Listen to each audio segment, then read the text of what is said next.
Muchos de ustedes tal vez conocerán para para calcular la retención en la fuente laboral, de acuerdo al artículo 383 del Estatuto Tributario, existen dos procedimientos.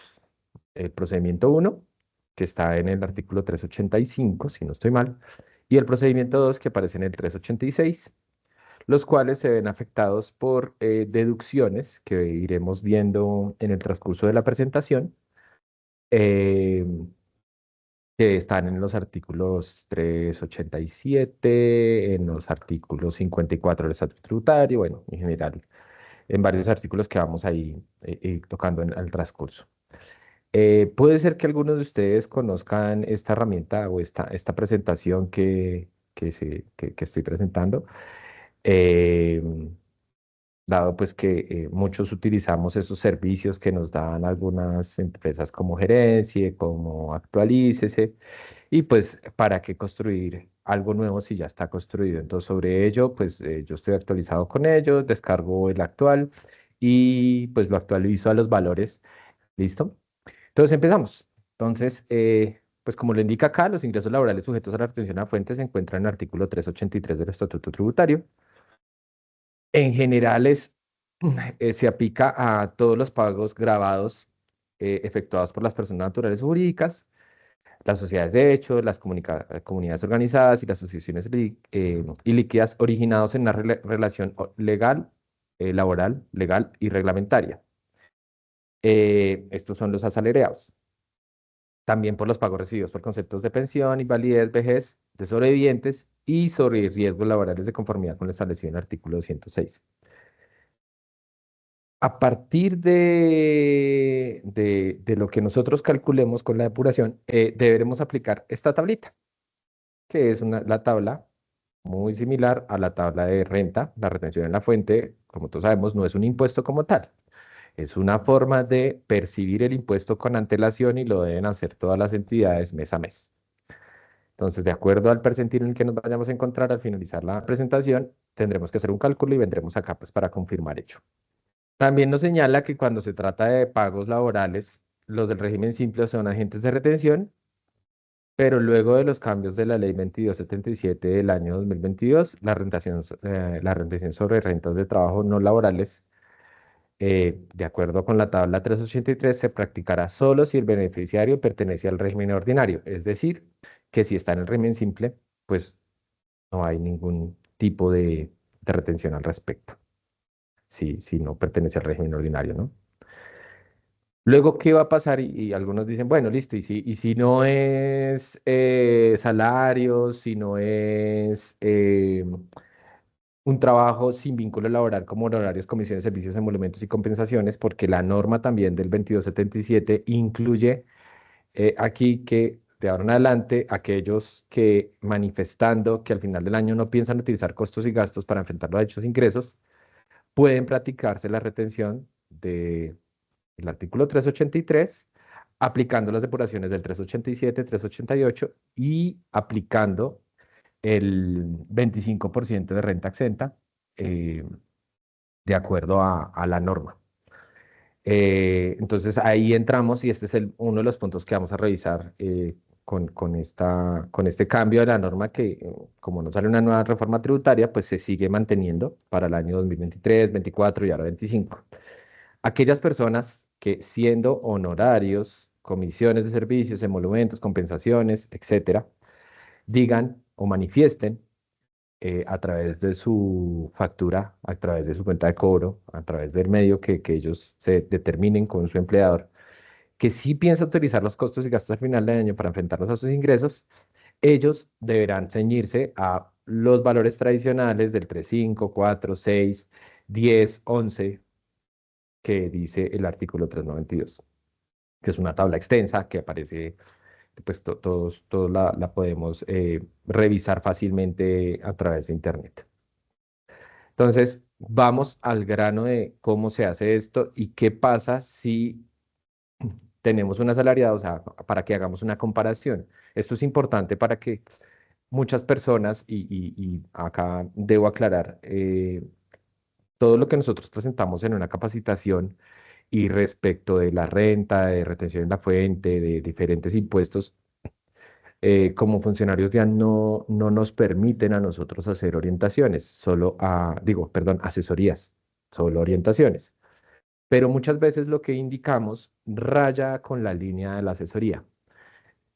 Por ello, cualquier cosa que yo diga acá no sujeta a mi entidad, sino únicamente a mi opinión. Entonces puede pasar que yo dé algún tipo de tip particular, opinión, y pues después no podrá ser usado como, es que un funcionario le dijo y si él lo dijo es así. No, también soy humano y podría llegar a equivocarme en ese tip que di en su momento. Entonces, para que lo tengamos en cuenta, muchachos. Y más que ustedes en muchas oportunidades, pues le dan algún tipo de asesoría, ahí sí puede decirse, a un cliente que va y los busca, una persona, un ciudadano que va y los busca a la universidad, que es que necesito saber qué hago, pues para que tengan en cuenta ese tipo de información. Entonces, acá lo que voy a hacer es comparar un asalariado, una persona natural sin vínculo laboral, que cobra rentas de trabajo, como ya indiqué, honorarios, comisiones, servicios, etcétera, y manifiesta, debe obligatoriamente manifestar en su factura o cuenta de cobro, bajo la grava de juramento, que en mi depuración del impuesto sobre la renta no usaré costos. Y si la renta del 25% contenía el numeral 10 del 206. La otra persona, sin vínculo laboral, pero que manifieste que sí usará costos y no la renta exenta, pues se le pareja esta columna. Y acá de una vez, Ángel, la pregunta de, ¿y qué pasa si la persona ya dijo eso y entonces se termina el año y mentiras que no cumple, que bajo la gravedad de juramento? Sí, puede pasar, o sea, muchas personas juran en vano, como muchos conocemos ese término. Y no lo hacen porque no es que no quieran cumplir con la norma o con lo que indicaron, sino que se encontraron con un estudiante NAF que les dijo, no, señor, mire que es que usted debió haberse ido por este camino porque es mejor para usted, para su renta, porque es que retención en la fuente le va a afectar la renta. Y entonces eso significa que, porque la norma quedó, que no porque yo haya indicado esto, entonces no me puedo al final del año cambiar y decir, no voy a usar los costos, porque es que yo soy un médico y no entiendo de renta ni de retención. Y supuse que hacerlo de esta manera lo más sano para mí, lo más adecuado. Pero llegan y se encuentra con contador o estudiante NAF y pues le explican y, no, mire que sí me puedo ir por este lado. Entonces no significa tampoco por ello que estén haciendo algo malo. Pueden hacerlo. Lo otro, no manifestaron, solo presentaron su cuenta de cobro y no dijeron, oiga, me voy por costos o oiga, me voy por la renta exenta de contenido numeral. El sector privado está entendiendo ello como que si no hicieron la manifestación, eh, le aplican como si hubiesen hecho la manifestación, si la renta exenta, pero, o sea, con unas depuraciones que ya vamos a ver cuáles se aplican y cuáles no para cada uno de estos términos, pero no le aplican la renta exenta, o sea, no lo llevan ni al mundo de los costos ni al mundo de la renta exenta, lo dejan en una parte media. Desde la DIAN estamos haciendo una revisión de ello porque pues en estos días que se estuvo haciendo la capacitación y con algunos compañeros que ingresaron a la entidad haciendo el sector privado, nos confirmaron dicho uso de la norma. O sea, si no me dicen que sí ni me dicen que no, entonces yo lo llevo a este mundo que se le pueden depurar algunas otras cosas adicionales a este, pero no le aplico la renta exenta. Y pues nosotros, hasta nuestro entendido y la revisión por eso que está haciendo la norma, indicamos, no, pues si la persona no manifiesta que se va por la renta exenta del 25%, pues se le aplican los costos. Punto. Pero vamos a hacer una revisión de ella y pues lo estoy presentando como lo entendemos, ¿no? Nosotros desde la entidad y en la revisión que está haciendo la jurídica, podremos en algún momento adelantarles cómo es. Entonces, ¿qué tenemos allí? Un asalariado que gana 8,5 millones de pesos. Punto. Un contador, que puede ser el mismo.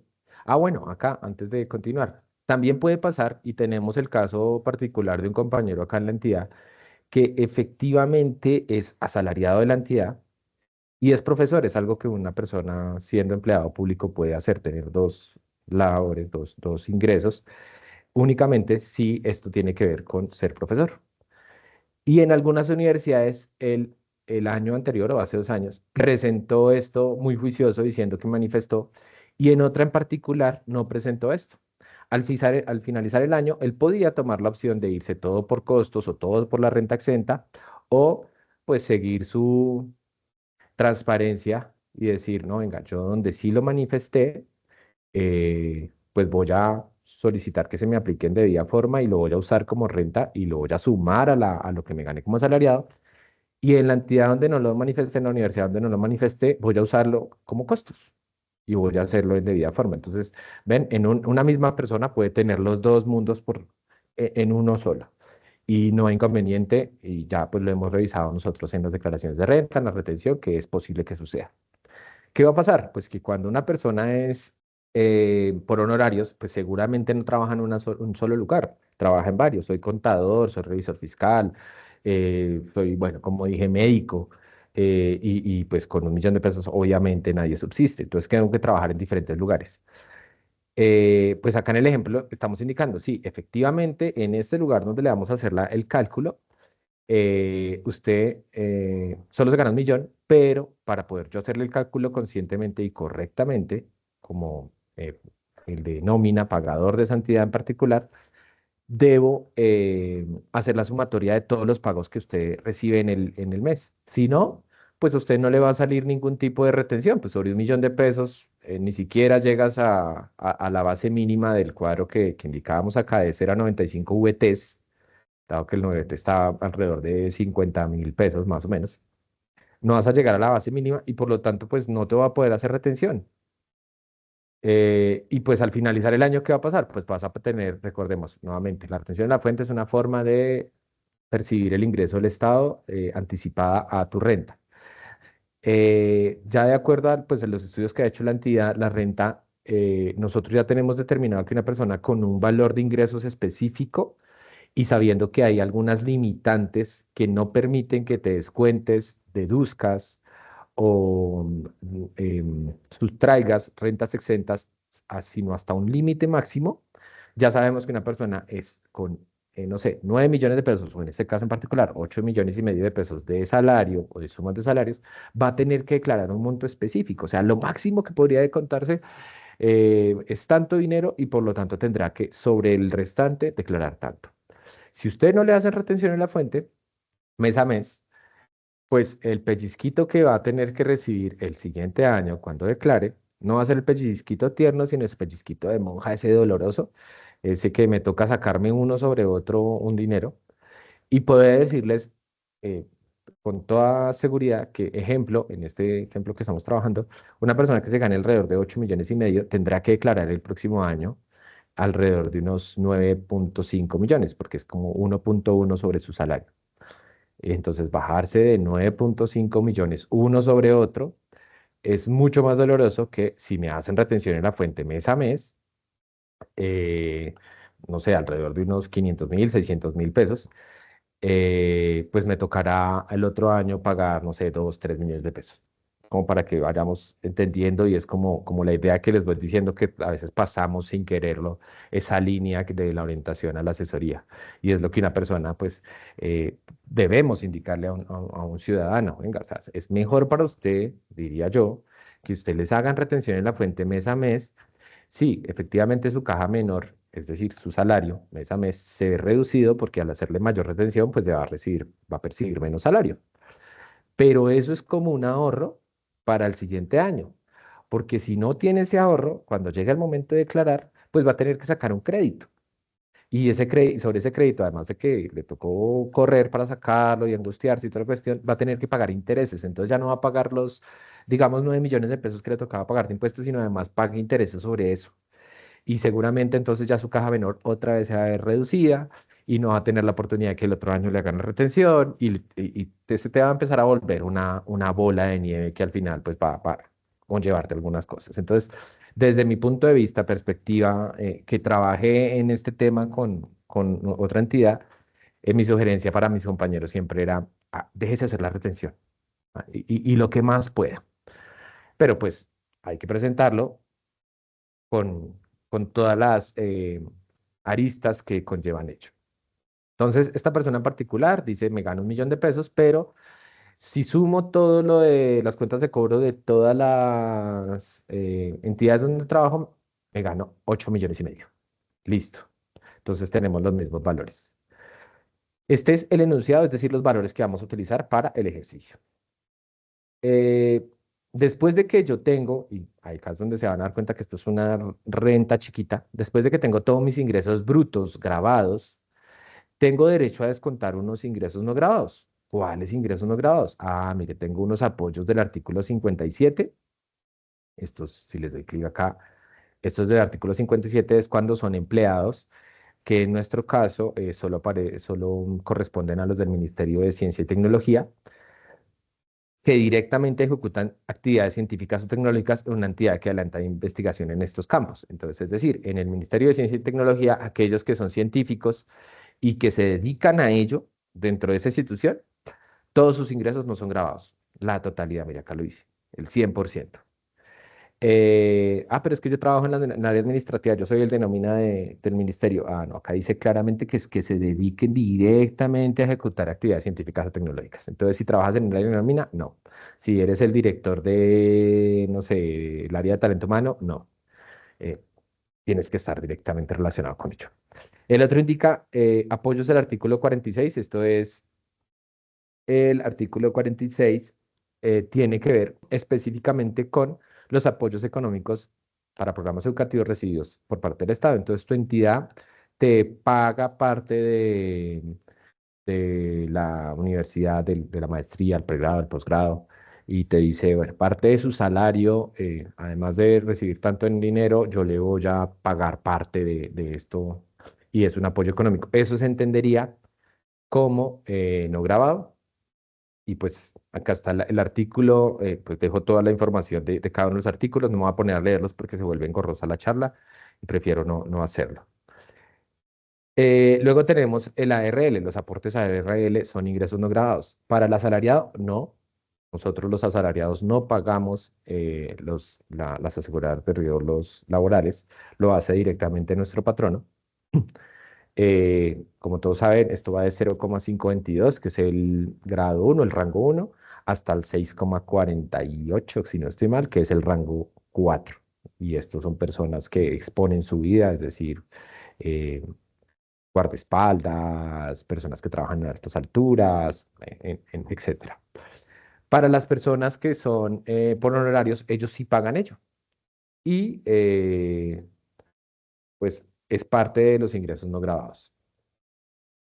La EPS, la parte que únicamente paga el empleador en el caso de los salariados, lo mismo que la AFP, el Fondo de Solidaridad, el Fondo de Pensiones, porque está mayor si siempre se paga el 4%, pues porque cuando una persona supera más de 4 salarios mínimos legales vigentes, debe empezar a pagar un fondo de solidaridad del 1%, el cual se divide en 0,5 para fondo de subsistencia y el 0,5 para fondo de solidaridad, de donde sale esa pensión que muchas personas no logran en los entes privados o puede ser también en Colpensiones que no logran ese mínimo valor para poder por lo menos tener el salario mínimo. De allí es que el Estado le entrega a los privados y al público Colpensiones esos aportes, ese fondo de solidaridad y subsistencia para que puedan darle pensión a esas personas que, ejemplo, por sus ahorros,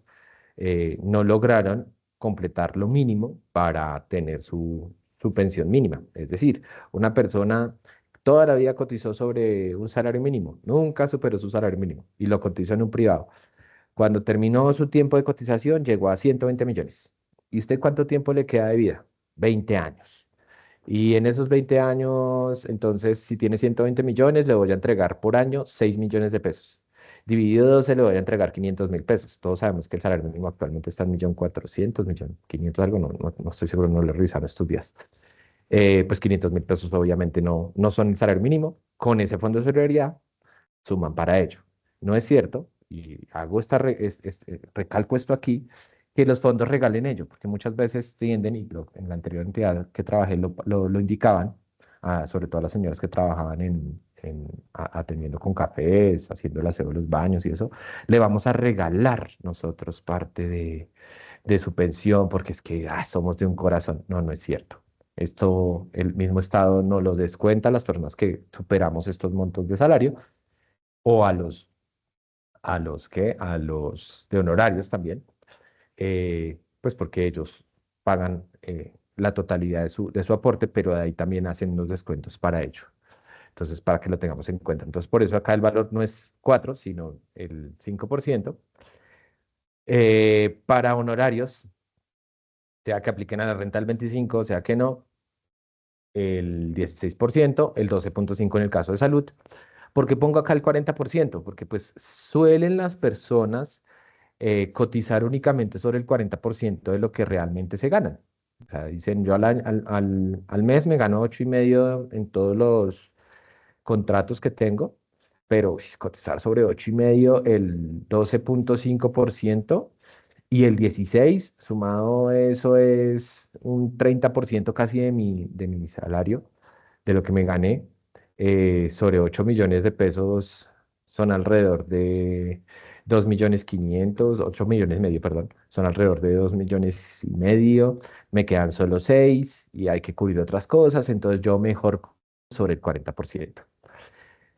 Para el ejercicio, yo estoy poniendo el 40%, pero en la vida real, las entidades, empresas están obligadas a revisar qué tanto paga la persona, porque también puede ser una persona que está a punto de pensionarse, está en Colpensiones, no necesariamente está en el privado, no le tocó la ley de transición y entonces va a poder pensionarse con los últimos 10 años de su cotización y entonces lleva bastante tiempo diciendo, no, voy a cotizar sobre el total de mis ingresos porque requiero que esta sumatoria al final del tiempo para solicitar mi pensión me dé bastante alto y así pues mi pensión sea alta.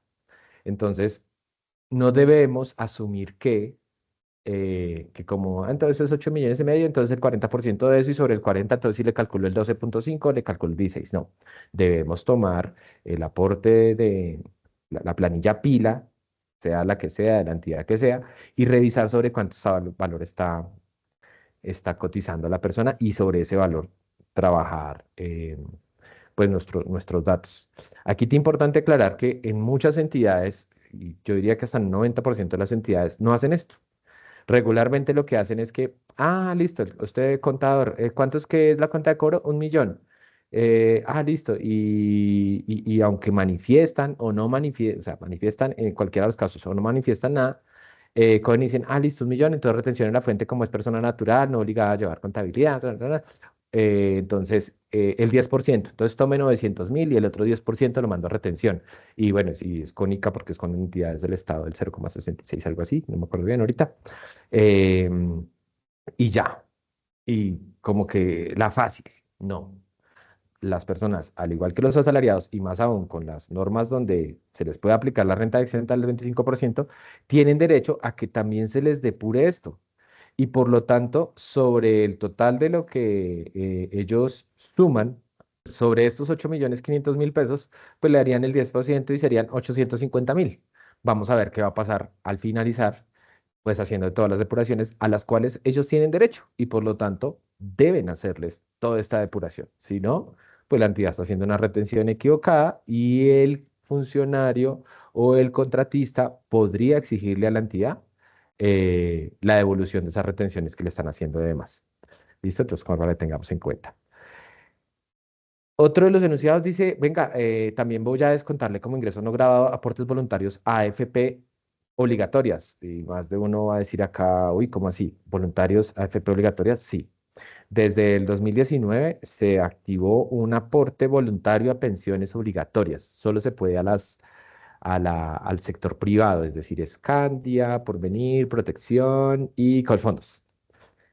¿Cuál es la diferencia de ese respecto a un aporte a cuenta? Bueno, este es para el fomento de la construcción, pero también es para fondos privados, es renta exenta. Pero ¿cuál es la diferencia entre el aporte voluntario a un fondo de pensiones privados y el aporte voluntario a pensiones obligatorias de un fondo privado? Es toda una retahíla. Lo que nosotros aportemos allí se configura dentro de el aporte a un fondo de pensiones obligatorias, es decir, únicamente lo podré retirar hasta que cumpla mi edad de pensión. Sí, es totalmente ingreso no grabado. No depende de la limitante que tenemos en las cuentas AFC o pensiones voluntarias, que su sumatoria no puede ser máximo el 30% y no puede superar 3.800 VTs anuales. Em, no tienes alimentante. Se puede meter todo lo que uno quiera, hasta un 25%. Bueno, sí, también hay unas limitantes, pero pues sumados y más que afecta directamente los ingresos no grabados, es muchísimo mejor. Pero ese es el detalle, que si lo empiezas a ingresar ahorita, con 30 años, ejemplo, pues te tocará esperar 32 años para sacarlas. Ya no hay que, ay, ¿sabe qué? Yo como que al final ya no quiero eso. Yo como que mejor saco mi platica. No, si ya los ingresó allí, única y exclusivamente los podrá retirar en el momento en que cumpla su pensión. Antes no. A diferencia de las cuentas, aportes a cuentas AFC y Fondo de Voluntario de Pensiones. Eh, Se supone que tienes que tenerlo allí solo 10 años, máximo 10 años. Y después de los 10 años podrías retirar tu dinero y decir, listo, ya, es mi plata y puedo hacer con ella lo que quiera. O si la metiste a fondo de fomento de la construcción, pues si la vas a usar para licencia habitacional, para pagar parte de las cuotas, lo que sea, también lo puedes hacer. En el caso de estas, no. Cuando llegue a esta, voy a hacer otra aclaración. Cuando llegue a la de aportes a cuentas a, a fomento de la construcción o a pensiones voluntarias común y corriente. ¿Listo? Entonces, muchas personas en algún momento y cuando salió el 2019, pues, tuvimos el error desde el Estado en que no se le puso limitante y algunos se aprovecharon de ello y eso pues ingresaron dinero allí, todo lo que fuese, y pues obviamente pagaron menos impuestos, pero les salió, perdón la expresión, el tiro con la culata porque pues al siguiente año cuando quisieron hacer el retiro tal vez tampoco entendieron ello y no podían sacarle su dinero. Ah, no, metió toda esta plata acá, listo, lo felicito porque no le tocó pagar renta, pero la plática se queda acá hasta cuando, en el caso de los hombres 62 años, en el caso de las mujeres 57, cumpla su edad. También en parte del enunciado dice tenemos deducciones del artículo 387 como siempre, los intereses por préstamos de vivienda. Mire que aplica para todos. Medicina prepagada aplica para todos. Y dependientes económicos aplica únicamente para el asalariado y para la persona sin vínculo laboral, pero que dice que quiere irse para el 25%. Lo mismo que la medicina prepagada y lo mismo que los intereses. Mentiras, acá está diciendo que aplicaba para todos. No, el enunciado dice que ellos también lo informan, pero no aplica para todos, perdón. Por último, tenemos las rentas exentas, las más conocidas, pues las cuentas, aporte a cuentas AFC, a fondos de pensiones voluntarias. Las menos conocidas, gastos de entierro, si a mí me dan algún tipo de beneficio, pago o algo en mi entidad por gastos de entierro para una tercera persona o porque, no sé, mi familiar tenía eso y entonces la entidad dice, no, venga, aunque usted se ha gastado la plata haciendo todas las exequias, nosotros acá tenemos un algo y le vamos a volver ese dinero, pues eso que me ingresó en ese momento no se entiende, no es en su totalidad, no es ingreso, es una renta exenta. Bueno, sí es ingreso, pero es renta exenta. También los gastos de representación de los magistrados, policías, judiciales, fiscales, militares, son rentas exentas. Y la prima de costo de vida, esto es para los diplomáticos. Entonces, por eso indico, no es algo tan común, pero pues hay que denunciarlo. Entonces nos vamos a la solución. Y entonces acá ya empezamos a entrar un poquito más en materia. Entonces, lo primero, sumemos todos los ingresos no grabados. Y es necesario, nuevamente lo repito, en el caso de los de honorarios, porque si no, el cálculo nos quedaría errado. Ah, pero venga, y al final entonces, ¿yo cómo hago para determinar si es que yo estoy haciéndole el cálculo sobre los 8,5 millones, pero solo le pago 1 millón? ¿Cómo hago para saber qué tanto me toca? Pues hacemos una regla de tres, sencilla. Usted me está presentando 5 cuentas de cobro, facturas, y esas me sumarán 8,5 millones. Yo cojo mi pedazo, ya hice todo el cálculo, y por lo tanto sobre eso le hago el descuento. Punto. Ah, pero es que otra empresa lo está haciendo mal, otra empresa tal vez lo está haciendo mejor. Eso ya cada quien debe responder por cómo hace el tratamiento de su retención en la fuente. Entonces, solo hacemos el de nuestra entidad correspondiente. Luego entonces decimos que menos ingresos no grabados en el enunciado, nuevamente como les decía, que pues, solo ciencias y tecnología, ninguno presentó ningún tipo de dato, no ponemos nada. Los apoyos para programas educativos, ninguno presentó ningún dato, no tenemos nada, y están enunciados en el artículo 46 y en el artículo 1.2.1.10 del DUR o DUT, el Decreto Único Tributario en materia tributaria del 2016. Aportes a la ARL.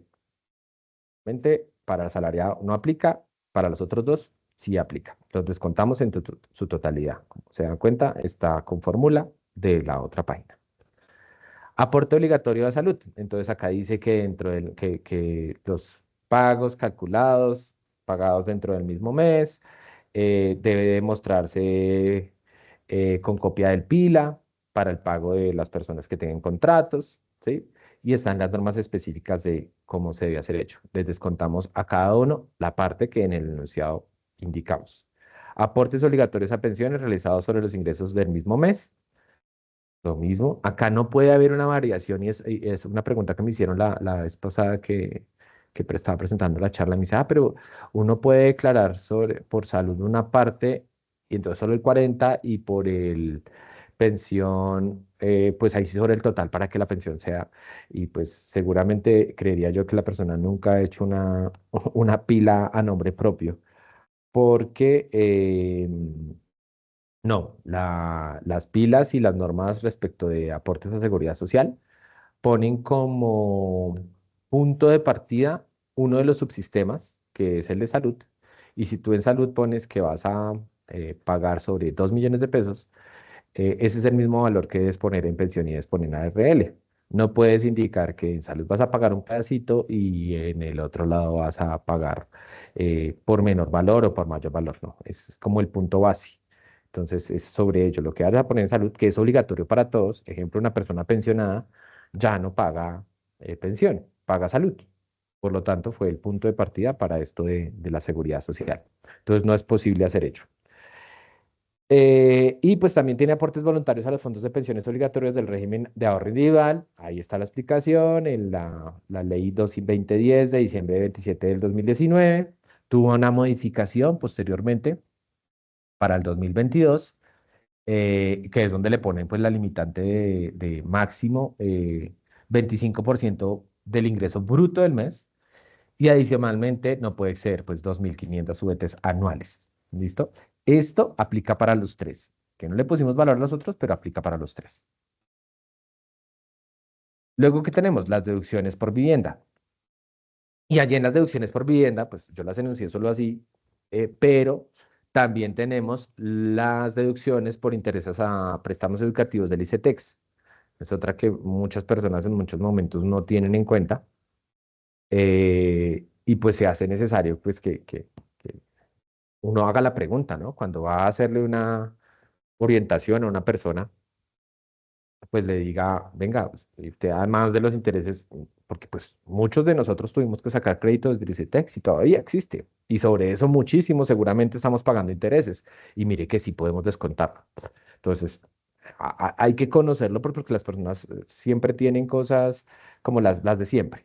Y no, se hace necesario que nosotros les demos y les mostremos que hay más beneficios, que sí, que tributar tiene sus beneficios no solo en la construcción de carreteras, de colegios, de universidades públicas, de infraestructura, y que es una obligación, pero que también tenemos eh, aus- auxilios o cosas buenas que se pueden descontar, que mire que usted le tocó esforzarse en la vida para esto, para conseguir una casa, para estudiar.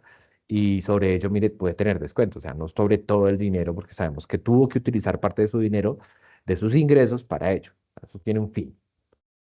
Entonces tenemos los ingresos de préstamos para vivienda. Y acá la norma, y ahí sí quiero ser muy preciso, dice 1.200 VTs al año No dice por ningún lado 100 VTs mensuales. En su momento decía 1000 unidades de poder adquisitivo constante, lo que conocimos como el desagradable UPAC, por los que ya tenemos una avanzada edad. Eh, en la actualidad está 1200 VTs, unidades de valor tributario, pero lo precisa allí, anuales, no mensuales. Lo mismo el crédito de ICETEX, 100 mensuales, no anuales. Y no lo parte a meses. ¿Por qué la reiteración? Porque al no partirlo a meses, el empleador de nómina, pues se le complica un poquito la vida, debe estar sumando constantemente cuánto la persona le puede descontar mes a mes de este valor que sugirió eh, que había pagado y cuando llegue al límite de los 1200 cortar allí y no hacerle más descuento de deducción por intereses de préstamos o por intereses de pago educativos ¿Pero por qué? Ah, pues porque es que los eh, de honorarios, comisiones y servicios puede ser que solo hagan un contrato al año y con ese contrato superan este valor o sea, logran eh, superar, no tienen que contratar con nadie más, no tienen que hacer nadie más, y logran superar estas 1200 VTs y en un solo pago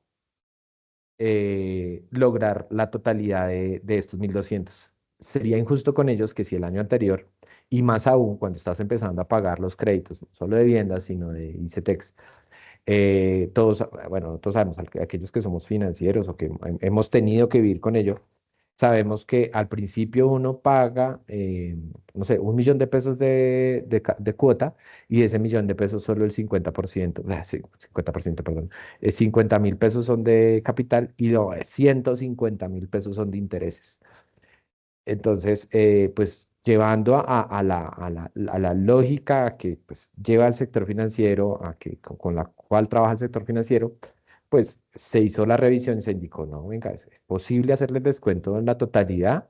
Ahora bien, si ya por allá en el mes de marzo, abril, usted logró los 1200 VTs o el contratista como no solo lo logró, pues si hay que irle haciendo pagos, pues ya no va a poder descontarse esto, pero hay que lograrle descontar el dinero, porque si no cumplimos con ello, puede ser que la persona, a usted solo le descuenta de 100 en 100 en 100 y puede ser que no se le haga el descuento adecuado y pues no estemos dando los beneficios que la ley le da. Entonces es importante que este empleador pues revise mes a mes y diga cuánto le desconté el mes pasado. Si superó estos 100 VTs, estos 1200 VTs ya o no lo superó. Obviamente el valor es bastante alto, 56 millones de pesos respecto del año anterior, porque se toman los valores del año anterior. Pero pues puede pasar. O sea, hay que tenerlo en cuenta por ello. Y el del ICETEX, pues no es tan alto, son solo 4.706.000. Puede ser que yo no tenga interés de vivienda porque o me dedicaba a comprar casa o me dedicaba a estudiar. Entonces, seguramente el del ICETEX sí lo tengo y este valor sí está bastante chiquitín. Entonces, importante tenerlo en cuenta. Para la persona que se va con costos, no le aplica. Que durante el año 2024 pagué medicina prepagada eh, no solo mía, sino de mi cónyuge, mis hijos dependientes. Este sí, mira, acá dice, y divididos por los meses correspondientes. Ahí sí habla de meses.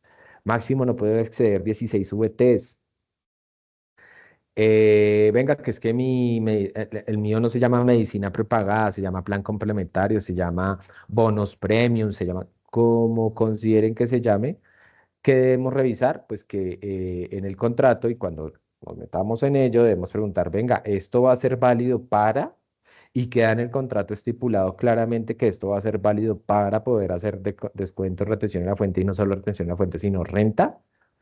Debe quedar claro ello, pero eso no depende de la DIAN, depende de las empresas que ofrecen este tipo de planes porque pues muchas oportunidades la gente se devuelve y como que, no, que es que la DIAN me está negando, que es que la DIAN no, sobre todo en la renta, ¿no? Porque pues en la retención ya es más responsabilidad del empleador. No, es directamente con esta entidad de medicina prepagada. Otra, no, que es que la entidad me paga la mitad y yo pago la mitad. Muy bien. Solo se le va a reconocer la mitad porque la parte que paga la entidad no se reconoce. Venga, ves que yo le pago un montón de plata, pero mi esposa quiere coger la parte de ella porque ella me da la mitad de ello y yo pago la otra mitad. Esos contratos de medicina prepagada, en la, no sé, 99% de los casos donde yo trabajaba y revisaba, solo los ponen a nombre de una persona. Y a nombre de esa persona que los ponen, es a la cual se le permite hacer el descuento. Caso contrario de los intereses de préstamos de adquisición de vivienda, en los cuales muchas entidades sí cogen y ponen dentro del documento donde se hace el descuento y donde dicen cuánto te puedes tomar de ello para deducción, ponen el nombre de las dos personas. Entonces, si aparecen las dos, uno de entrada podría decir van 50-50. Pero si alguno de los dos, no sé, este año le fue mucho mejor, tuvo un mejor empleo o tuvo mejores contratos porque los dos son contratistas y uno requiere una parte más que la otra, la misma norma dice que usted puede escribir eh, ay, sí, bajo la grada de juramento, yo voy a tomar el 65% de los intereses que están aquí en el documento y mi cónyuge pareja tal, va a tomar el 35% restante. Y el otro tendrá que indicar lo mismo. Que si es una lotería que la entidad pueda llegar a revisar la renta, sí. La retención, sí. Pero somos tan de buenas que no nos ganamos el baloto, pero sí una revisión de justo la renta. Entonces, hagámoslo en debida forma. Pero en caso de los intereses de préstamos, si aparece allí claramente los nombres de los dos, se puede usar. Si no aparece, es que nosotros la sacamos, que es mi cónyuge, yo entiendo que cuando me caso o llevo más de tantos años con esa persona ya se entiende eso sí ha hecho y bueno, eso no sé más allá porque no soy abogado en el tema. Entonces ya se entiende que todo lo mío es el 50% de esa persona. Pues puede ser que civilmente sí, pero en la parte de tributos es quien esté ahí nombrado, ese es el que cumple el propietario, si estamos hablando también de patrimonio para renta, o el que pues se puede llevar estas deducciones. Entonces tengámoslo muy en cuenta. Deducciones por concepto de dependientes, entonces pues acá tenemos que en la reforma tributaria se habla de cuatro diferentes dependientes. Sí, efectivamente, pero solo se aplican para la parte de renta. Y en el caso de las personas asalariadas, empleados públicos únicamente, eh, uno de esos cuatro dependientes puede ser el mismo dependiente que yo uso para descontarme 32 VTs anuales, máximo el 10% de mis ingresos brutos. Es decir, que si yo tengo, no sé, mis dependientes, mi papá, mi mamá y mis dos hijos, ejemplo, uno de ellos lo puedo usar para el 10% y los otros tres para lo del 72% anual, para la renta, y volver a usar ese que usé para el 10% como ese cuarto. Para las personas con horarios, aunque estén aplicando el 25%, no les aplica ello. Allá la norma solo incluye allí a las personas asalariadas. Y ellos en ese caso, si quieren utilizar los cinco completicos, sí necesitarán uno para el 10% y cuatro totalmente diferentes para los 72 VTs anuales. También con la norma que salió el año pasado respecto de la ley 2388 del 2024 respecto de la crianza en el artículo 12, pues las personas que hayan cumplido con lo que estipula ello para que pues puedan demostrar que una persona por crianza es su familiar y por lo tanto dependiente, pues cumpliendo con ello pueden aplicarlo aquí. O sea, ya no necesariamente tiene que ser, pues cuando hablamos de hijos, el hijo en grado civil, aquel que fue adoptado, sino además, si podemos contar con esto de la crianza, también lo podemos aplicar acá. Entonces, obviamente hay que cumplir con esa parte de la norma, que un juez, que las dos partes deben estar de acuerdo, que un montón de cosas adicionales. ¿Listo? Para lo que tengamos en cuenta con ello. Después de ello, y por último, bueno, y no lo puede usar el que diga, no, yo voy con los costos, yo voy con los costos porque los costos es lo que más me sirve, entonces yo me voy por este medio. Entonces, esa persona no puede usar esto de los dependientes. Nos vamos para las rentas exentas y pues acá como para dijimos acá arriba, este sí tiene aportes voluntarios, que todos lo podrían estar, pero pues para no decir que el asalariado lo tiene todo y estos no, dijimos, bueno, vamos a decir que estos dos en particular sí hicieron aportes a pensión o a cuentas AFC, aportes voluntarios a pensión o a cuentas al fomento de la construcción. Como les indiqué, pues la suma de estos dos sumaditos no pueden exceder el 30% del valor bruto de vengado durante el mes. Además, no puede superar los 3.800 VTs. Si supera ello, pues lo felicitamos. Bien por usted, está aportando mucho para su pensión cuando se pensione en un futuro o está aportando para pagar su casa, pero pues no puede superar ese valor. Son 178 millones de pesos, igual es un valor bastante alto la suma, pero pues no puede pasar de ello. Aquí, precisión, fondo de pensiones, o bueno, cualquiera de los dos fondos voluntarios, pensiones o cuentas para el fomento de la construcción.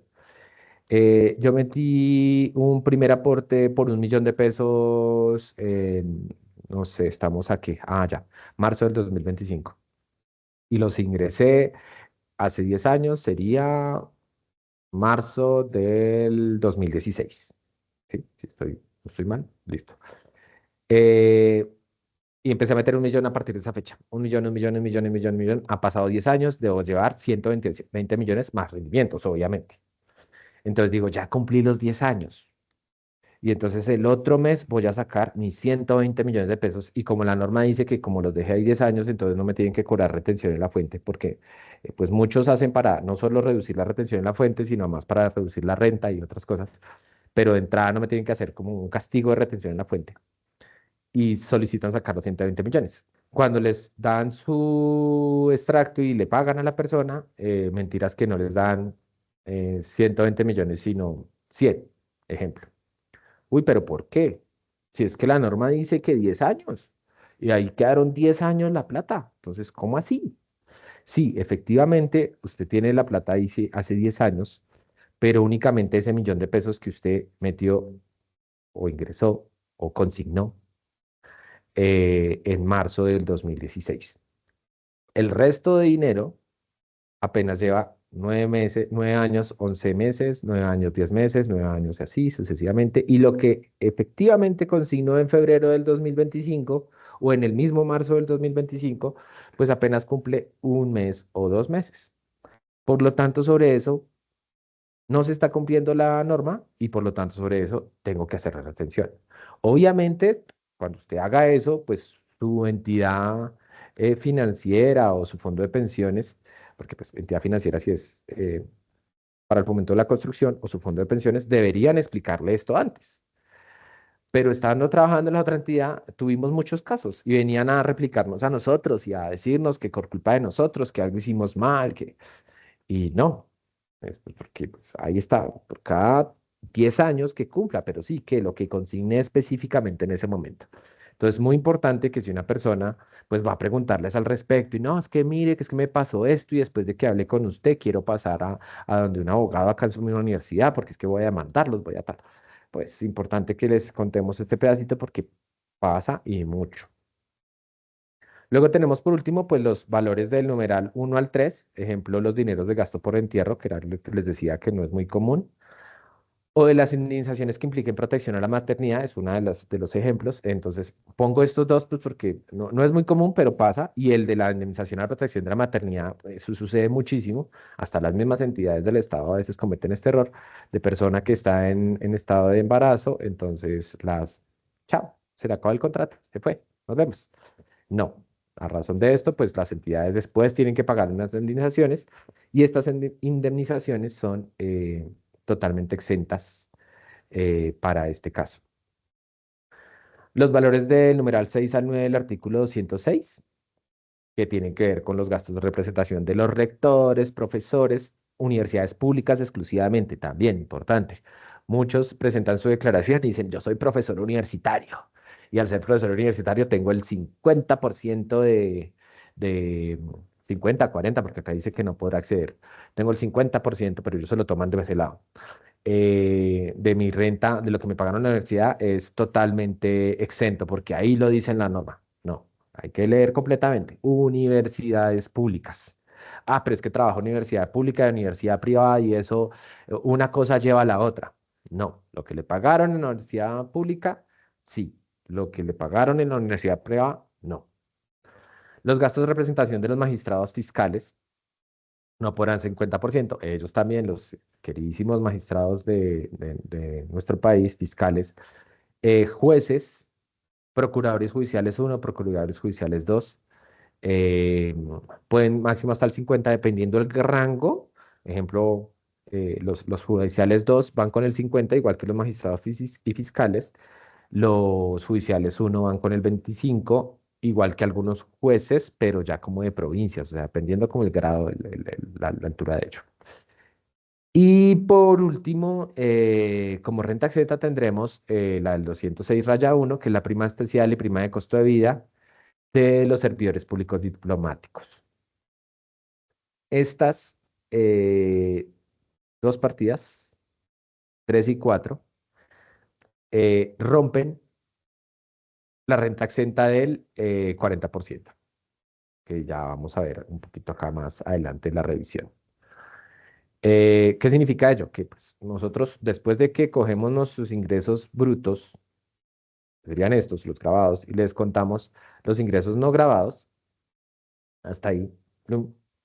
Estas deducciones y estas rentas exentas sumadas no me pueden superar el 40% de qué? De los ingresos de este subtotal inicial, es decir, de este.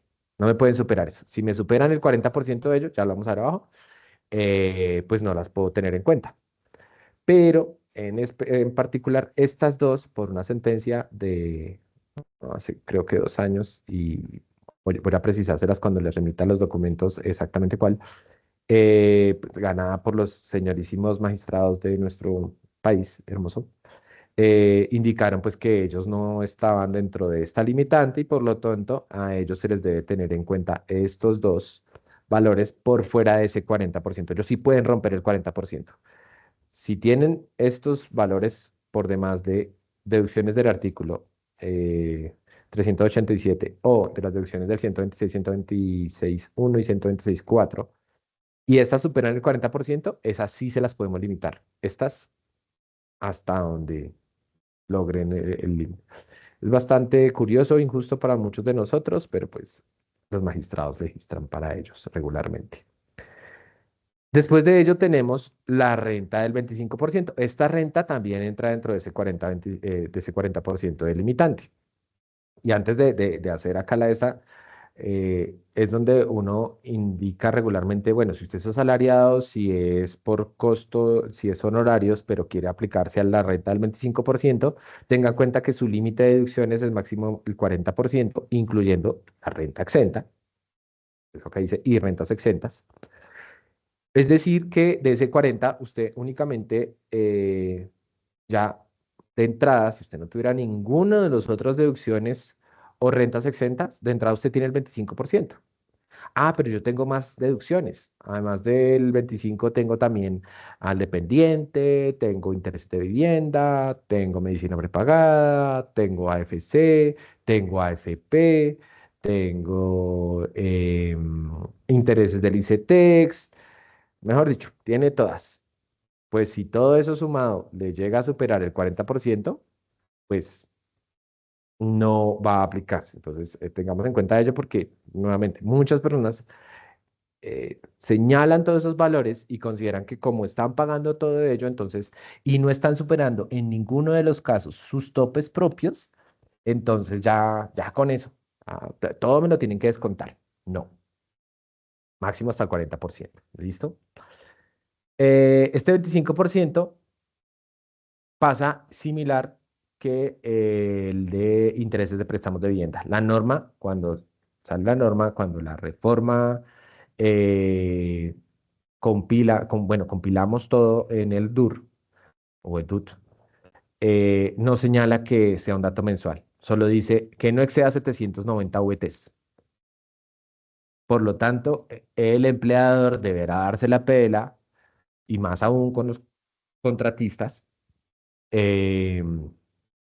o bueno, o personas que ganen más de este salario al año, eh, pues que no, después de que superen los 790 VTs, ya no les pueden hacer más descuento. No lo pueden mensualizar, no, lo calculamos. Si en un solo momento, y conozco gente que en un solo momento, siendo asalariado, gana ese dinero, bueno, gana mucho más y representa esa deducción del 25.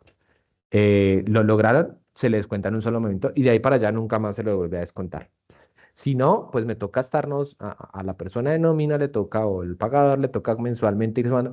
El mes pasado les contamos cuánto, tanto, súmele. El mes siguiente cuánto, tanto. El anterior, tanto. Y ya nos superó o nos va a superar los 37.180.000 pesos. Sí, sí, señor. Ah, listo, entonces hasta este mes. Seguramente ese funcionario, ese contratista va a decir, uy, no, venga, pero si todos los meses me está pagando lo mismo, ¿por qué el mes anterior y usted me está aplicando el procedimiento uno, que toma en cuenta lo que me pagan específicamente en ese mes, y me está pagando todos los meses similar y bueno, toda la cuestión? ¿Por qué me está haciendo más retención este mes? Porque es que la norma me obliga a que cuando se cumplan los 790 VTs, yo ya no le puedo hacer más descuento por ese medio. Entonces, y pasa también muchísimo. Las personas vienen a protestar respecto de ello.